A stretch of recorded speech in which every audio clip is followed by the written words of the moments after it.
Hola, soy Roberto Escarré y voy a impartir la semana 2 del módulo 5 de herramientas de gestión para la inclusión social, evaluación de impacto en programas y proyectos de inclusión social. En concreto, la semana 2 se centra en la formulación de proyectos sociales inclusivos y el marco lógico. Esta semana la he dividido en 4 partes, 4 topics fundamentales: la gestión del ciclo de vida del proyecto y el marco lógico, o sea, una relación entre lo que vimos en la semana anterior y lo que vamos a ver en esta. Voy a hablar de la matriz del marco lógico, voy a explicar un poco cómo entender lo que es el marco lógico y, por último, algunas instrucciones básicas para complementar la matriz del marco lógico.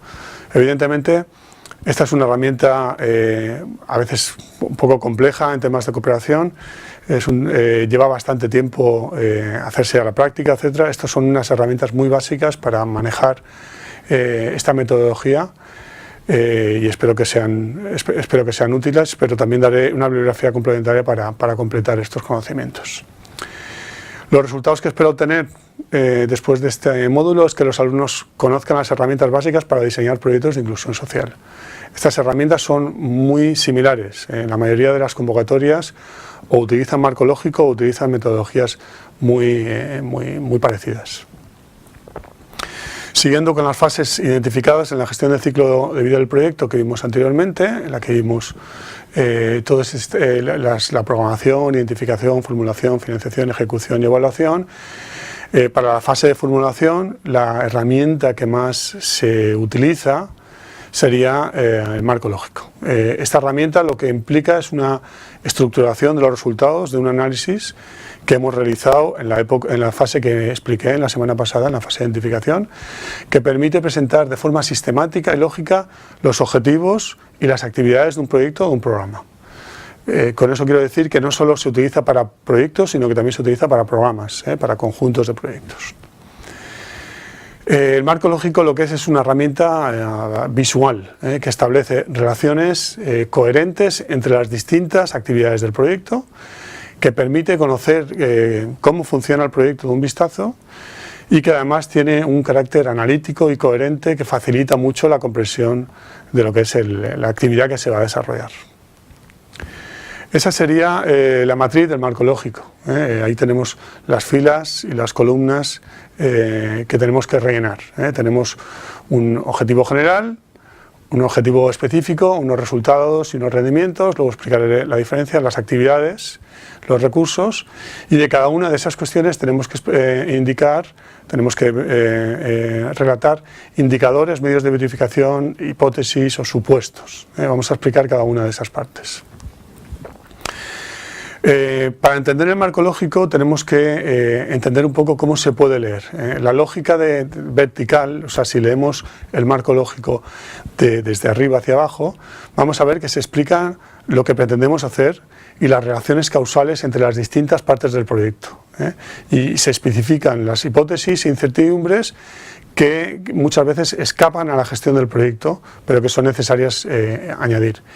Si en cambio leyéramos el marco lógico desde el punto de vista horizontal, pues lo que hacemos es explicar la medición de los efectos del proyecto y de los recursos que se movilizan mediante la especificación de los indicadores claves y también las fuentes donde se van a encontrar los indicadores. Esa sería la lógica horizontal.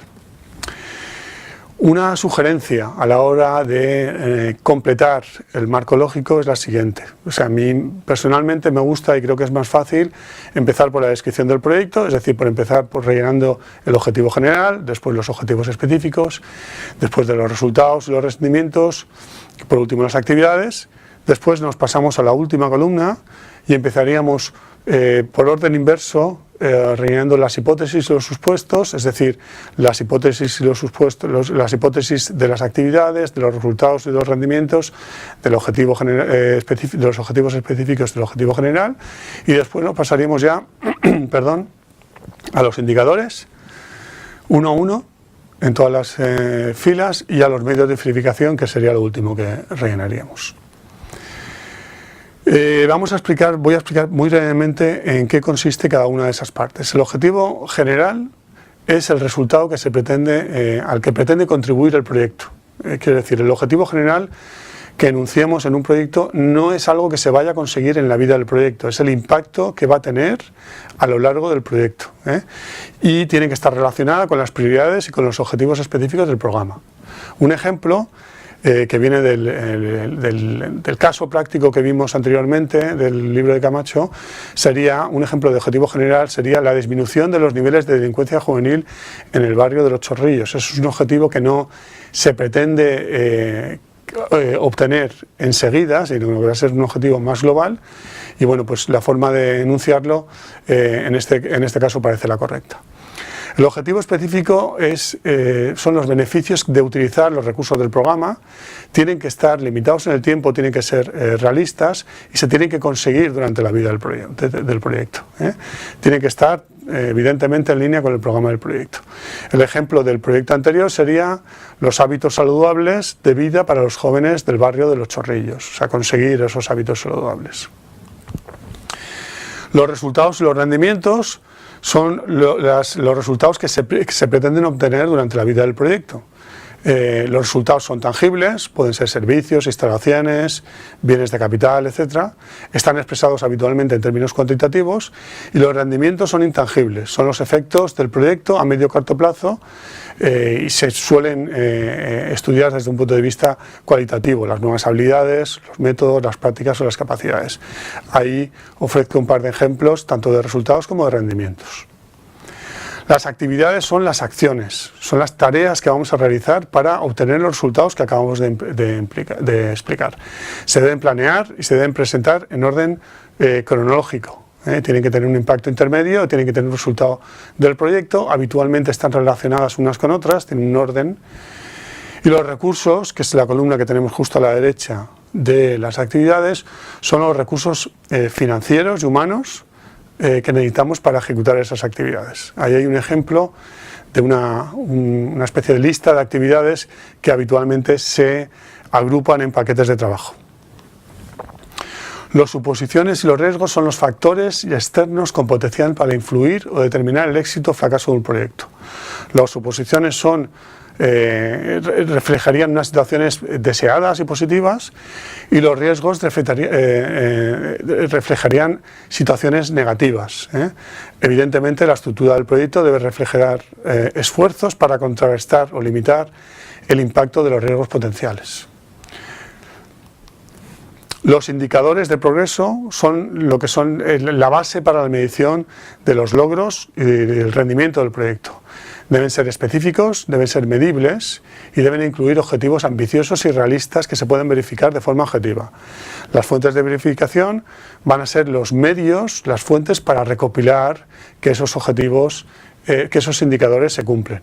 Un ejemplo, por ejemplo, de un resultado como que se crea una oferta de ocio saludable, un indicador del progreso puede ser que al menos 500 jóvenes de Los Chorrillos se encuentran inscritos en las actividades del polideportivo, y como fuente de verificación tendríamos el registro administrativo del polideportivo, donde se registran que esos 500 jóvenes están participando en las actividades.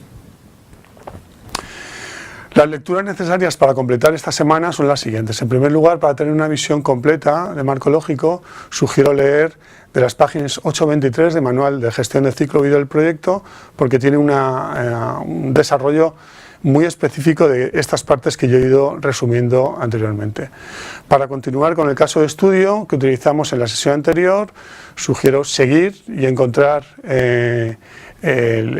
cómo se desarrolla el marco lógico en el ejemplo que habíamos visto en las páginas 94 a 97, como decía, en el libro de Camacho, el enfoque de marco lógico, 10 casos prácticos.